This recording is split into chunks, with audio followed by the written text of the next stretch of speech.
On that rainy night in the United States, the road seemed more dangerous than ever. The water-covered asphalt reflected the headlights like a broken mirror. The constant sound of the rain was occasionally interrupted by the distant roar of a car passing too fast, oblivious to the hazards. The wind blew hard, bending trees and scattering sodden leaves across the road, creating an almost ghostly scene. It was in this unstable environment that fate set its trap. Suddenly a thunderous sound cut through the night, the violent clash of metal against metal, followed by the brutal impact with a pole. The echo spread like thunder, reverberating for seconds. Inside the wrecked car, a young doctor, exhausted after an 18-hour shift at the hospital, was trapped between the wreckage. The shattered windshield had thrown fragments of glass into her face, opening cuts that oozed blood.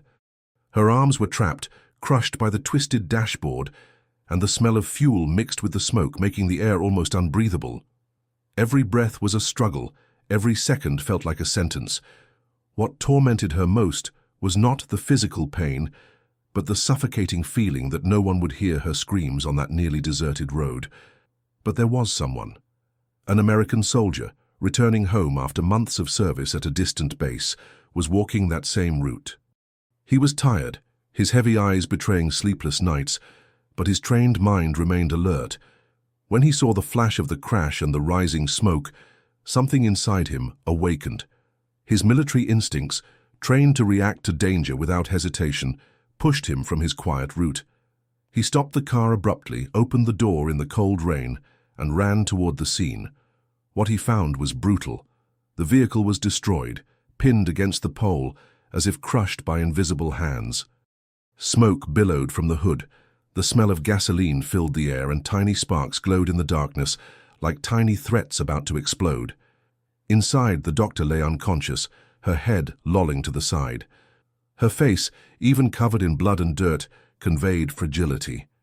The soldier knew in that instant that if he delayed, she wouldn't stand a chance. The story's hook begins there. No one believed she would come out alive, but the courage of a stranger would transform that accident into something that would change both of their fates forever. He threw himself against the car door, trying to open it with his bare hands. The metal, however, wouldn't budge. With each effort, rain ran down his arms, mixing with the blood from small cuts caused by shrapnel. He screamed at her to resist, even without knowing if she was conscious. "Hang on, I'm going to get you out of there." A trickle of blood ran down his own forehead, but he didn't stop. Using all his strength, he managed to open it a tiny crack, enough to see her eyes open. They were lost in pain and fear, but alive. And in that instant, something inexplicable happened. Their gazes met, as if they'd known each other from another life. The seatbelt was stuck, strained by the impact. The soldier pulled hard to no avail. Then he pulled his military knife from his pocket, the same one that had accompanied him on life-or-death missions, and cut the thick strap that held her captive. The gesture was quick, precise, but it cost her more scratches and cuts. The smoke grew thicker. The sound of metal creaking seemed to announce that the car wouldn't hold much longer. With one last push, he pulled her out, lifting her in his arms. In the heavy rain, he ran to the side of the road. He laid her down, shielding her from the water with his own body. She coughed violently, her chest heaving for air. Tears mingled with the rain on her face as she realized she was still alive. The first thing she saw was his gaze, firm, protective, yet full of compassion. She tried to speak, but the words wouldn't come. She just cried, clutching his arm as if clinging to life. In the following days, now in the hospital, the young woman discovered who had been her savior. She sought him out to thank him, still in a wheelchair, her voice weak, but her heart filled with something new, inexplicable. He humbly claimed he had only done what any human being should have done. But that wasn't true. Others might have passed by and pretended not to see. Others might have waited for specialized help. But he alone faced fire, rain, and death to save her. Each encounter between them seemed to deepen a mysterious connection. It wasn't just gratitude, it wasn't just admiration. It was as if the accident had opened a door that revealed a story written before it even happened. She, accustomed to saving lives every day, now understood what it meant to be saved. He, who had so often seen friends fall in battle, found for the first time the full sensation of having snatched someone from the clutches of death. Their romance blossomed like a flame lit amid the ashes of tragedy. They met frequently, and each conversation revealed more affinities. She said he rescued her twice, once from the wreckage of her car, another time from the emptiness of a life no longer colored by years of facing the harshness of medicine. He replied that she had saved him from the silence of a heart scarred by war, which had learned to protect itself even from love. Months later, against all odds, they were married. The altar was simple but charged with symbolism. Among the discreet flowers and wooden benches, a small object stood out prominently, the same pocket knife that had cut her seatbelt that night. It was a reminder that it all began there, the moment death nearly took them, but courage brought them together. When they exchanged vows, not a single guest didn't cry. She promised never to forget being carried in his arms, not just out of a car, but into a new life. He promised that just like that night, he would never leave her trapped in any darkness. The final turning point came a few years later, when their daughter was born. They chose the name Hope. For them, there was no better word to symbolize what they had experienced. Every time they told the story to the little girl, she looked at her parents as if listening to a fairy tale. But it wasn't a fable. It was real life, hard, unpredictable, marked by pain, but also by silent miracles that only reveal themselves when two souls are destined to meet. And so, the road that could have been the end became the beginning of a new story. A story of love, courage, and destiny. The soldier who entered the flames of a collapsing car didn't just find someone to save. He found the true meaning of life, to love and be loved, even when all seemed lost. Time passed, but that night never stopped living within them. No matter how much the calendar turned and the days became routine, the memory of the rainy road, the silent screams trapped between the wreckage, and the immense strength that pulled him out of himself to save her, remained like an invisible scar. Not a bleeding wound, but a guiding mark. The doctor, who dedicated every heartbeat to fighting death in hospitals, now understood what it meant to be a patient of one's own fate. And the soldier, who had so often returned from the battlefield empty-handed, carrying only guilt and ghosts, discovered that the war within him had finally found rest. In the first few months, their love blossomed amidst crutches, bandages, and shy glances. She was recovering physically, but with each visit the soldier made to the hospital, with each conversation on the park bench, something deeper was happening. It wasn't just care, it wasn't just companionship.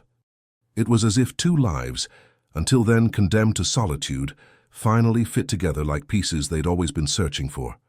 He remembered every detail of that night, the smell of gasoline, the chill of the rain, the weight of her body in his arms, and everything that could have been a traumatic memory transformed day after day into a miraculous memory.